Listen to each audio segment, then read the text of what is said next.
Hey everyone, I am Nathan, and this is how to win a multiple offer situation. Whether you're a buyer that's just getting out there and kind of start looking at houses, you want to know a little bit about the market, maybe you've lost out on a few offers, or maybe you're an agent that has lost out on a few offers as well for your clients, and you want to kind of brush up on some old details, some new ideas that were happening. This is being recorded in a heavy seller's market. Okay, so again, I'm Nathan. I'm with Dorn Realty Group, powered by Alexander Realty. Also have Matador Properties on the side that we do some investment stuff with. But the key today is getting your offer accepted. I don't care if you're an agent or a buyer. Take these ideas to your current real estate agent and implement them. Get the offer accepted. That's step one. That is what this is about. Okay? You only want to get your offer accepted. Then we can work out some other details down the road. All right? So, by making this, and all these ideas actually come from typical blanks or check boxes in our contract. Very heavily negotiated items in the contract. Okay? So, the first one is technically price. We're not going to talk about price too much today. That is its own ball game and its own bag of worms, can of worms, whatever you want to call it. Okay? So, next one is your earnest money. It's a check that you write basically to essentially the title company. It goes into escrow, shows the seller you're serious about your offer. Okay? So increase your earnest money amount. A lot of times these days it's like $500, $1,000. By the way, I'm in St. Louis. Average sales price $225, $250-ish. Okay? So tick that up. Get at least to 1% of your purchase price. And more than likely, you're doing a higher down payment, 3.5%, 5% down minimum on your loan. Well, what's 3% of $1,000? That's already $3,000. Okay?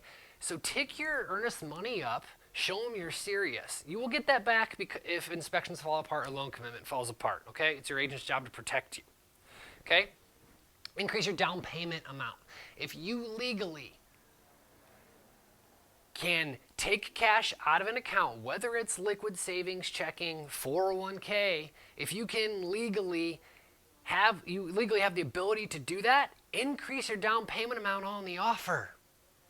It makes you look like a stronger buyer. Get under contract, amend it later, and go back down to the liquid savings you actually want to use. Okay? Do a conventional loan if possible. Okay, there's FHA, conventional, there's obviously cash, which that's even better. Cash is cooler. Okay, cash is no longer king, but cash is cooler. Okay?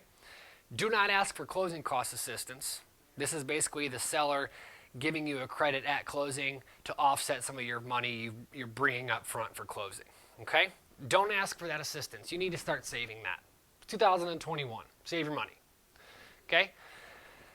Offer to pay for some of the seller's closing costs. This is one way, and it's not being used too much right now, where it actually gives you one more leg up, but has nothing to do with all of the other multiple offer situations we've really been dealing with lately. It can save the seller about another $1,000. That's pretty good. Be flexible on your closing date. Again, this is about the seller and a seller's market. What closing date do they want? Are they flexible? Are you flexible? Get a general idea from the listing agent so you can make an offer, and then your agent can make it known in an email like, hey, we can mix this around if we have to. Okay? Be as flexible as possible on your closing date. Big one. Shorten your inspection time frames. If you or your agent is leaving that blank, it defaults to 10 days. That's around our St. Louis area, Missouri forms. It defaults to 10 days. And then there's another one where it says the resolution period will default to 10 days. Meaning, if I give you reports and inspection requests, what I want the seller to do on day 5 of my inspection period, that means from that day, we have another 10 to come to an agreement. So it could be a total of 20 days. Okay?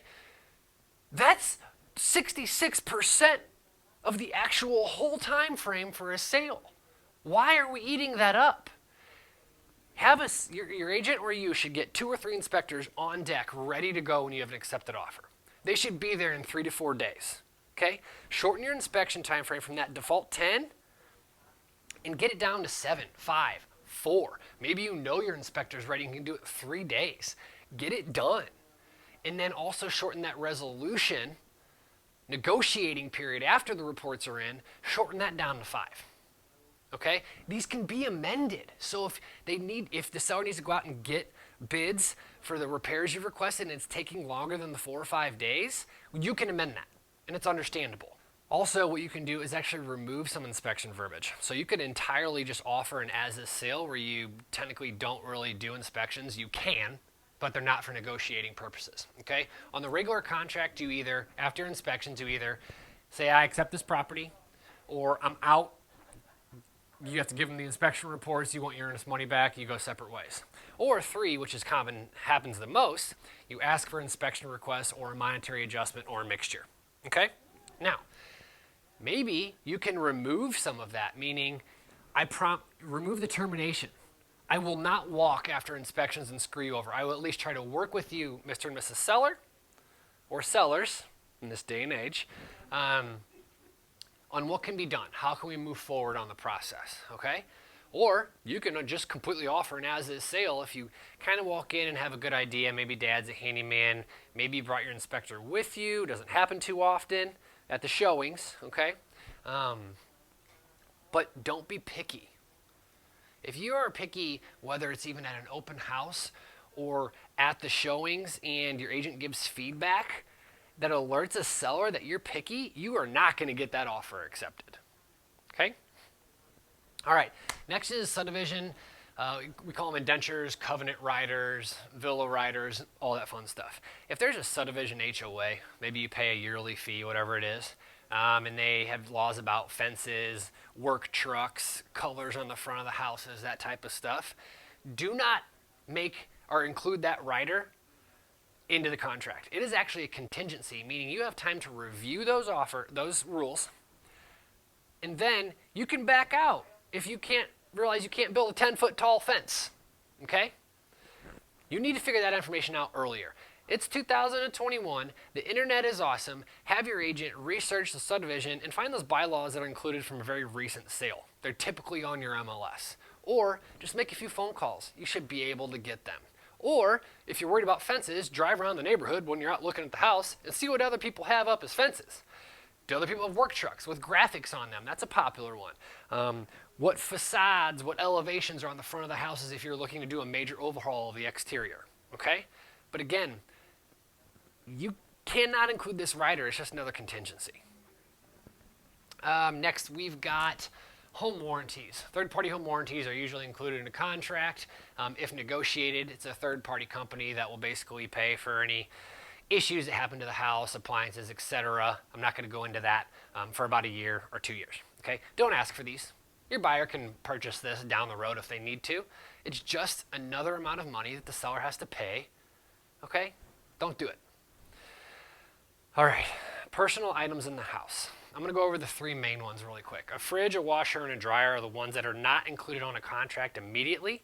Again, I'm in Missouri. Okay? The fridge is the most common to ask for. Washer and dryer, some people are like, oh, why would you wash for somebody else's washer and dryer? I don't know. You could. You might want them. They do wash things. So don't ask for these unless the seller has specifically stated they are staying no matter what. Okay? This is actual larger purchase items that the seller could sell, get more money in their pocket, and not give it to you. So make sure you're not asking for these unless they are specifically stated that they stay. Okay? All right. Sorry, guys. Escalation clauses are basically, I'll beat any offer up to a certain dollar amount. Those are very, very complicated, and we use them a lot, but I'm not talking about them because you get to ask me about them. And 2, appraisals. There are many different ways to write in an appraisal rider, or change an appraisal rider, or waive it completely. But again, that's a whole separate ballgame that I'm not going to get into on this video. Feel free to ask me about more information on those, and we can have a separate conversation. That's completely fine. Reach out to us. Let us know if you have questions, or maybe how verbiage should be written on an offer. That's fine. But we're here to help, and hope to get you guys some good offers pretty soon and into your next home.